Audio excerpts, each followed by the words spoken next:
That's my hot take. Okay. Like VC is not sexy. Okay. Like not as fun as you think it is. Really hard. What's been the most fun, unique, or like weird deal that you've done in frontier tech? There was one company I was looking at, but they were taking the cremated remains of like loved ones and like making a tree farm. It brings the term tree hugging to a whole different, different meaning, right?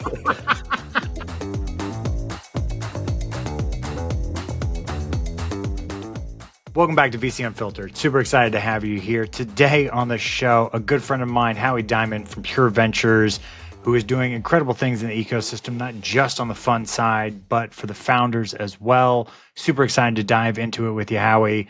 Welcome to the show.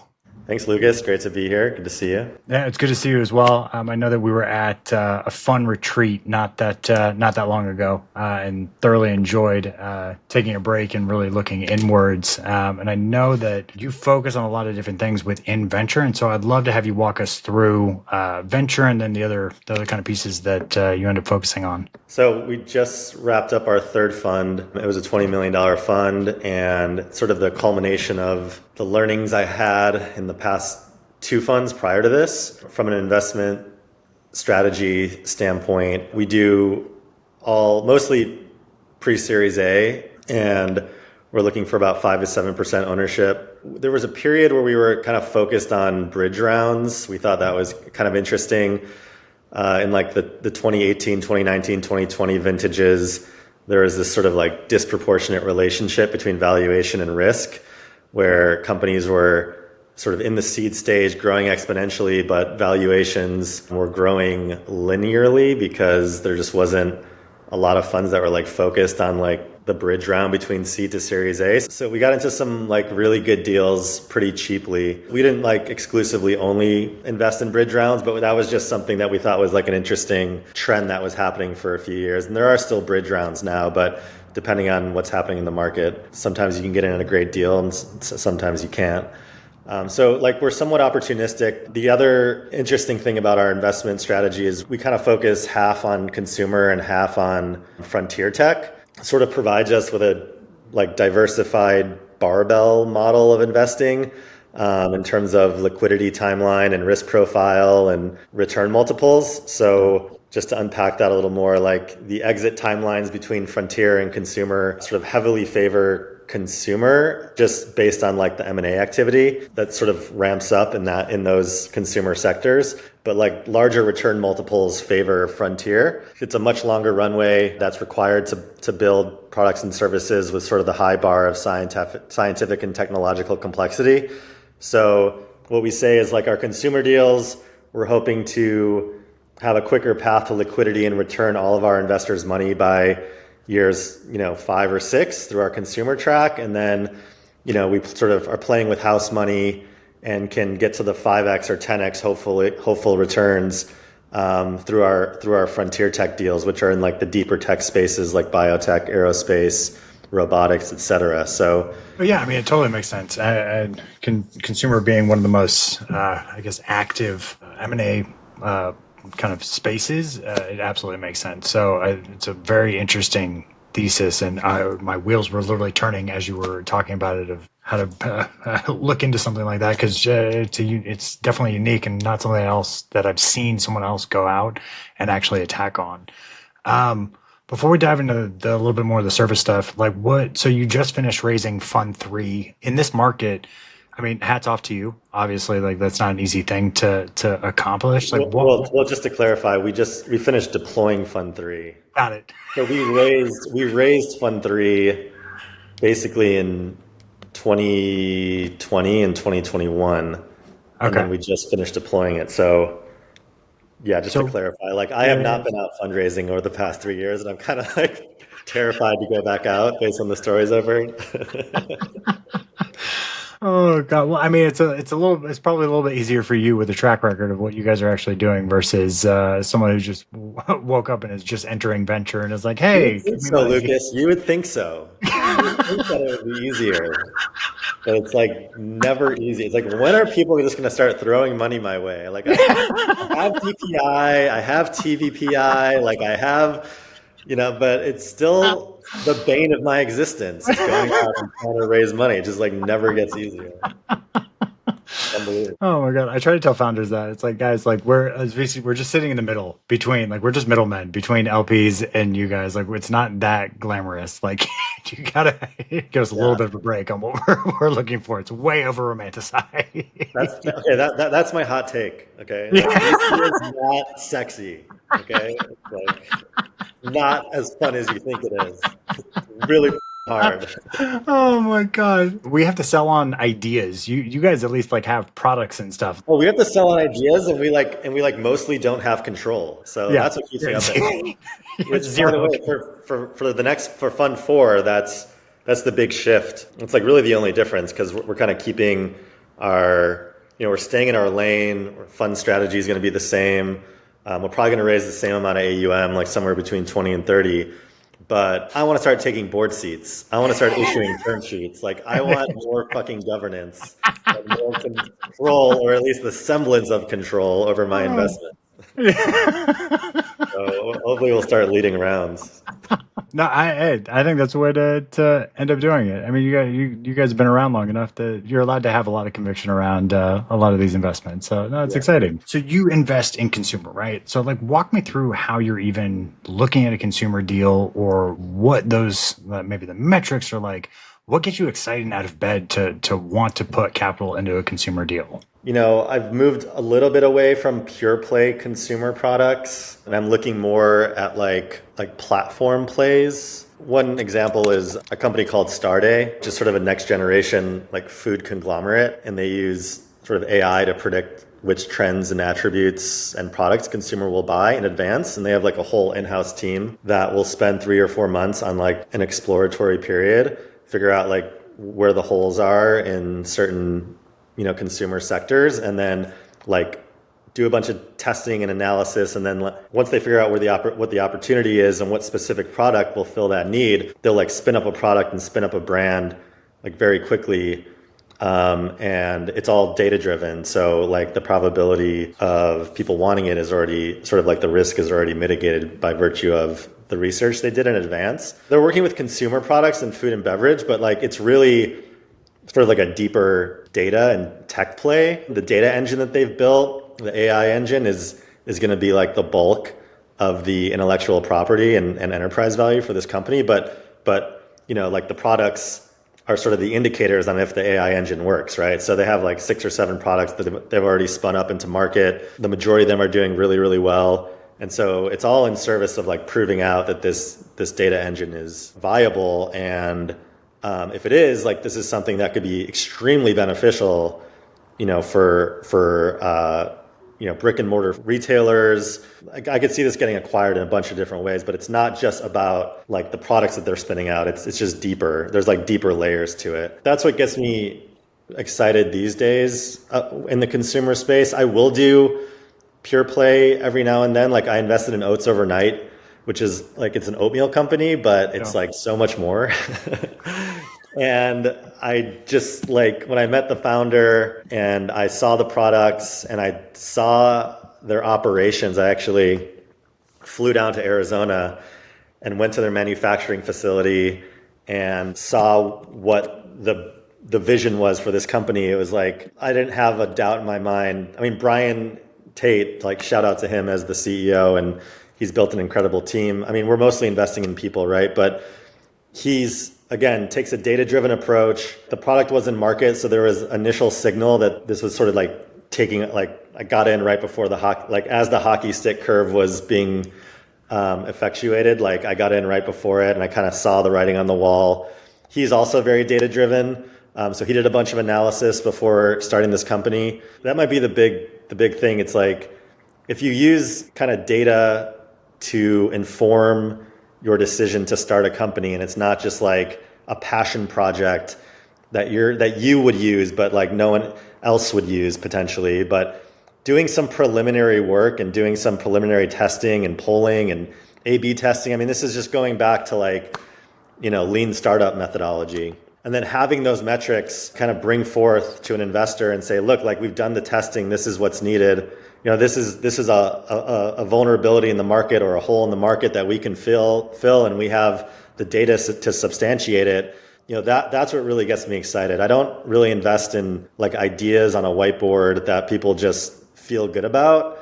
I want to see the data. And then if I could see the product in market for like 6 months, that's even better. That's where also like the alignment with the bridge stages as well, because we won't do pre-seed. So we'll do seed and bridge because these are products that are in market on the consumer side.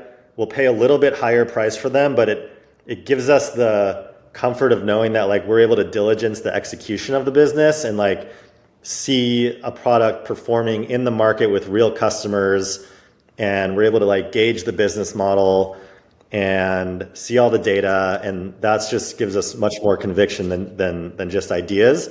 And on the frontier tech side, a lot of times these products aren't in market, but there's a demo or an MVP or like a prototype that we can assess and diligence, and so that's what gets us excited about deals, not just ideas. It's about the people and then the execution. So I'm curious, since you guys do frontier tech, what's been the most fun, unique, or like weird deal that you've done in frontier tech? Weird or fun? Those are two different things. Those are like two. I don't know if I have one that's weird and fun. I mean, it could be honestly either or. Because like I was thinking about, I remember when I was in grad school, I remember someone from the Bay coming down and talking about like, oh, we invested in like a contact that has AR stuff into it, and it's like it was way too early for its time, and the technology wasn't there. But I'm always fascinated by, because we don't do a ton of frontier tech in an accelerator, and so it's like, what are you guys seeing on the front lines of like pushing the boundaries of technology? I'll give myself like a little plug here because I do have a unicorn in my first portfolio. So congrats. Thank you. My first one, and it's a company called 12 that basically wants to replace fossil fuels with a device that recycles CO2, water, and renewable energy. So it's sort of like taking excess CO2 or surplus CO2 and like converting it into renewable and reusable chemicals. And it was spun out of the UC Berkeley lab accelerator program, and just incredible to see what they're doing with that. How they're capturing the excess CO2 and then what they're converting it into is incredible. Like they have deals with airplane manufacturers and airlines now that are going to be like providing the fuel for the airlines through these renewable chemicals. It's like, okay, so that's awesome. It's incredible. So, yeah, it's more necessary than fun or weird, but yeah. I mean, weird one. I don't know. I don't really invest in weird stuff. Like if it's too weird, I know you're supposed to be contrarian and right, but like if it's like too weird, I don't know. There was one company I was looking at. I passed on it, but they were taking the cremated remains of like loved ones and like planting it into like making a tree farm. Oh, I've seen those. Yeah. Only how I want to go. It's like reimagining what a graveyard would look like. Oh, it's just a forest now. Yeah, now it's like a beautiful lush forest, and it's like renewed life, and you can sort of go hug your loved ones. Like it brings the term tree hugging to a whole different meaning, right? No, that's a good one. That one was too weird for me. Yeah, frontier tech is it's fun. I mean, these are like big impact technologies and material science companies that are like really foundationally going to create important change in the world in really foundational ways. And I focus more on the consumer side, and one of my partners does the frontier tech stuff. So I just get to sit like front row and see all these amazing things come through. And obviously I have some say in what we invest in and what we don't, but like every time a new deal comes through, it's like a crash course, sort of like learning sprint into a deep science kind of world. And my head's always spinning, and I'm like, oh my God, I can't believe I'm like learning about this, and could potentially have ownership in a company that's creating this kind of impact in the world. It's amazing. So that's my favorite part of venture is the ADD nature of it, where it's like, okay, for the next 2 weeks, I'm going to deep dive into an industry I've never looked at before and just like learn everything that there is to learn about it, like in 2 weeks in the most insane sprint that I could possibly do. So talk to us more about the platform that you guys have, what you focus on, and why it's kind of so important, especially for you guys, for you as the team, and for the portfolio companies. We have a deep sort of passion for founder health, wellness, and leadership development. And that stemmed from our own experience as entrepreneurs and fund managers. I was a solo fund manager to start and just have gone through a lot of the same, personal struggles, health struggles that all my founders, like every founder goes through. And for a long time, this was a taboo subject. It was stigmatized across the entire industry. No one wanted to talk about it. It was like a dirty little secret, because no one wants to be vulnerable and we're sort of shameful about it. Yet every single founder and most fund managers I know, and I mean, let's be honest, like most people are just going through a lot of shit. Yeah. When you're building a company, that gets amplified like 10x, but yet you're supposed to just act like everything's okay. And especially to your investors, I mean, you really have to show strength and fortitude and like you have everything figured out. But the truth is, in the early stage, you don't have anything figured out. Yeah. And it's isolating and you're sort of on an island and you have no one to talk to. So we wanted to kind of like change that, flip that on its head, not only be thought leaders to sort of bring these issues to the surface. And this is, founders also most founders have a predisposition to mental health issues in the first place, like ADD, depression, et cetera. It's just sort of like built into our DNA. That's what makes us great, but also it's our superpower, but also is our kryptonite at the same time. So it's like you need to manage both because obviously it can get out of hand. It's a very slippery slope. But these are, emotional health, mental health, physical health. These are all things that founders deal with. And most of the founders don't have access to coaches or to resources that can help support them in these areas. If they do have access, they're very expensive. And how do you find them? You like do a Google search. You don't know if they're custom tailored to your specific needs. It's usually not supported by management. They don't want to spend, company dollars on this. Early stage founders are broke, so they don't have their own money to spend on it. So we wanted to kind of account for all of these things, not just bring this issue to the surface. And, we wanted to sort of normalize the issue and make it okay for founders to talk about this stuff, but they don't have to talk to us as the investors about it. So we built a program called Pilea we're calling a comprehensive integrative leadership program where they can work with coaches sort of in a safe space that is, that we don't have access to as investors. Like I don't need to know the specifics of what you're working on with yourself. I just know that you're getting the help that you need. So there's literally an NDA in place between the fund and Pilea. But we know that, if we put our founders through this program, they're going to work with coaches. They're going to get out ahead of potential problems. They're going to be happy, healthier, and they're also going to like layer in leadership development services on top of it, which is also like really important. So like the foundational layer is to be healthy, and then you could show up as your best self and be a great leader and a great manager. And those skills aren't taught either. So we thought, that's another added layer to this. Is teaching founders how to become great leaders, because that will increase the probability of success. It'll help with co-founder relationships. It'll help with just general communication with the team, culture building, attracting and retaining top level talent, etc. These are all like really important things, aspects of company building that for a long time, a lot of people didn't talk about, and these skills are never taught. And so a lot of VC firms have platforms that help the companies grow. We were the first ones to build a platform to help the people grow. And we for some reason, Silicon Valley forgot that it's the people that are the cornerstone of any great business. Like we should be supporting them as much as we're doing all the marketing, branding, recruiting, fundraising stuff. Like these things need to go hand in hand with each other. We started this program about 7 years ago. It was our in-house service platform. It still is, but we've since spun it out as a separate organization because the response has been overwhelmingly positive. We've worked with, every one of our portfolio companies that we've invested in over the past 3 funds have gone through the program in some way, shape, or form. There's been inbound interest from other VC firms and accelerator programs and companies that are out of our portfolio that wanted access to these services. So we wanted to, kind of effectuate change across the entire ecosystem versus just our portfolio. So we spun it out as a separate LLC, and just very proud of the work that team has done. And the testimonials from founders have been just incredible. It's basically saying like they wouldn't be where they are today, and the company wouldn't be where it is today had they not gone through this program and gotten the support that we were able to provide.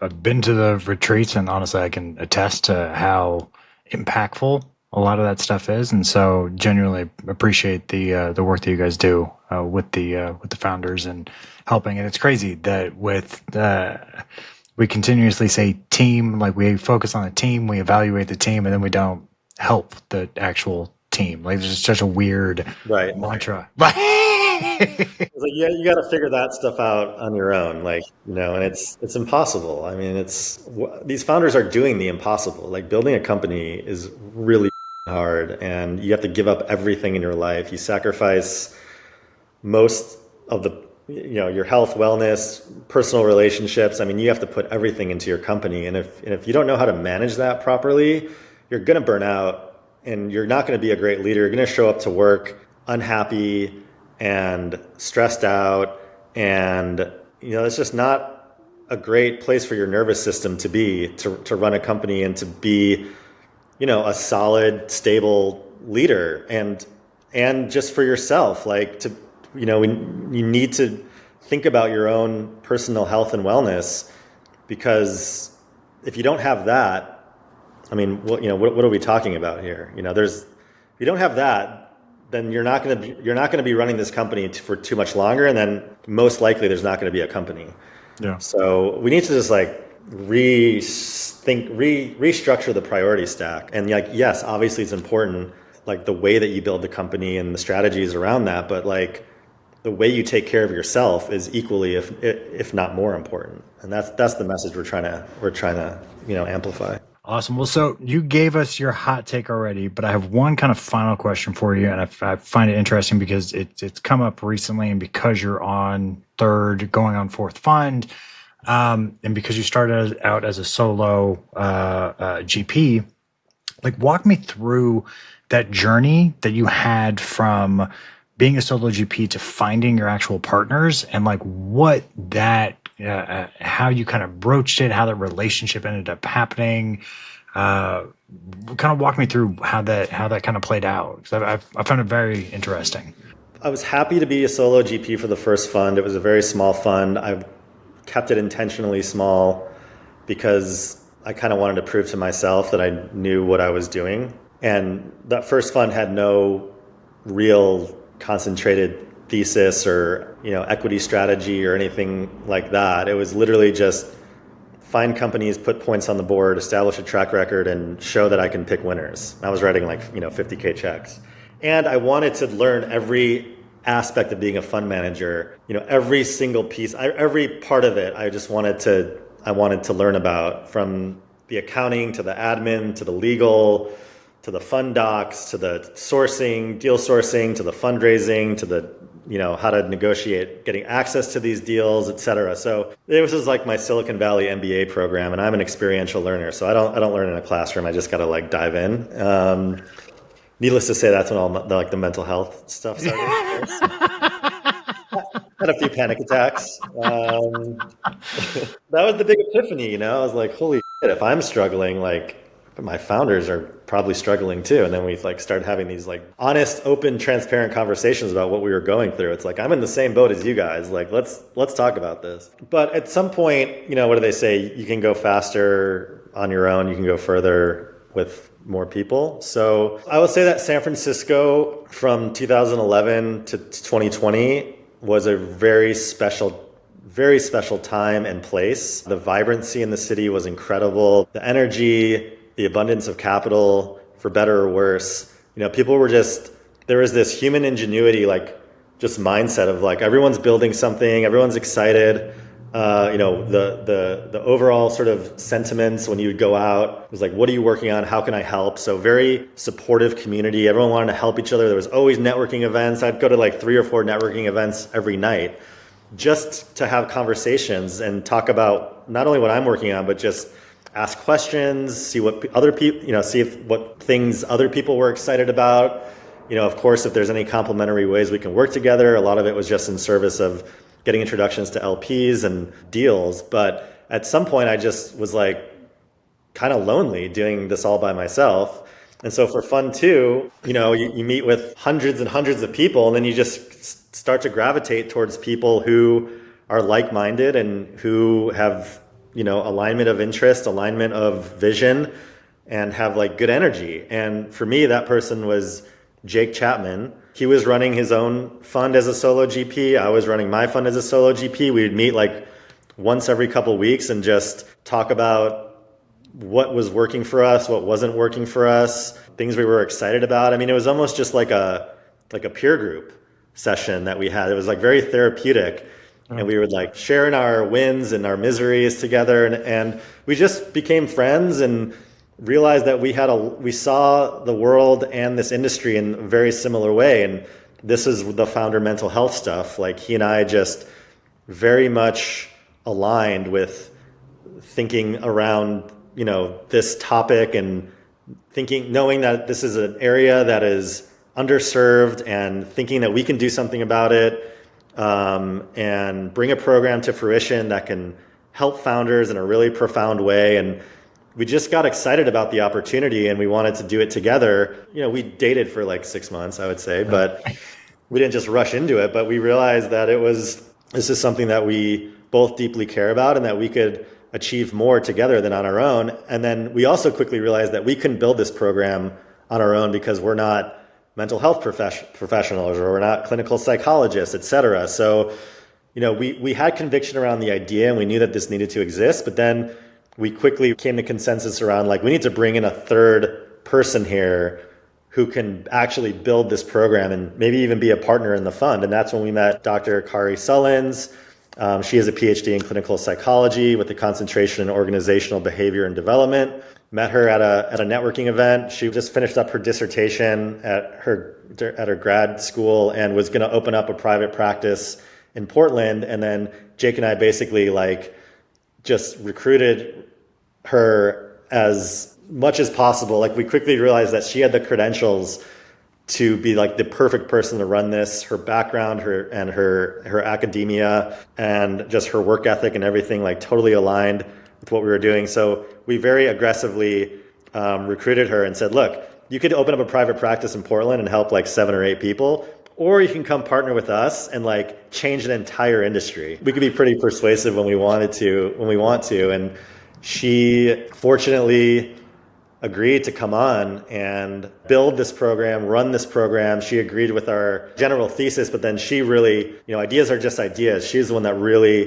put the rubber to the road and built it and has done an incredible job and has a team of, I think, 10 or 12, operational people right now, and then a network of 50 or 60 coaches, and took this kernel of an idea and just, made it into this huge bag of popcorn that is just incredible to watch. So I guess I chalk it up to like having conviction around an idea, putting the idea out there in a like fertile environment where you can like set the intention and like put it out to the world and be excited about it. And then like things will just, if it's authentic, like things will just come back to you. So you got to make sure you're working with the right people. But we had the idea. San Francisco during that time frame was like very special.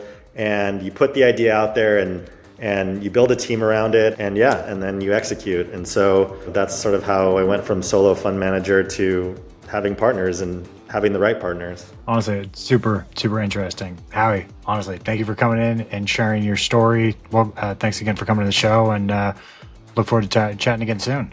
Anytime, Lucas. Thanks for having me.